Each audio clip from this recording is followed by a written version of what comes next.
അമ്പലത്തിൽ പോയാലോ നമുക്ക്? ഞാൻ രാവിലെ തന്നെ തിരുനക്കര അമ്പലത്തിൽ പോവാണ്, കോട്ടയത്തുള്ള. ഞാനിന്ന് അമ്മയുടെ പൊട്ടൊക്കെയാണ് തൊട്ടേക്കുന്നത്, അതുകൊണ്ട് ഒരു അമ്മ ലുക്ക് എനിക്കും വന്നു. പുത്തനങ്ങാടി പള്ളിയുടെ ഫ്രണ്ടിൽ കൂടിയാണ് നമ്മൾ തിരുനക്കര അമ്പലത്തിലേക്ക് പോകുന്നത്. നമ്മുടെ നാട്ടിലെ അമ്പലത്തിൽ നിന്ന് കിട്ടുന്ന ആ ഒരു ദൈവികത എനിക്ക് ശരിക്കും പറഞ്ഞാൽ വേറെ ഒരിടത്തും കിട്ടിയിട്ടില്ല.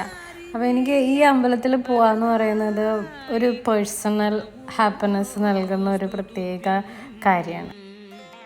അപ്പം ഞാൻ അമ്പലത്തിലൊക്കെ പോയി തൊഴുതു, തിരിച്ചിറങ്ങി കുറച്ച് കഴിഞ്ഞപ്പോൾ നല്ല വിശപ്പുണ്ടായിരുന്നു.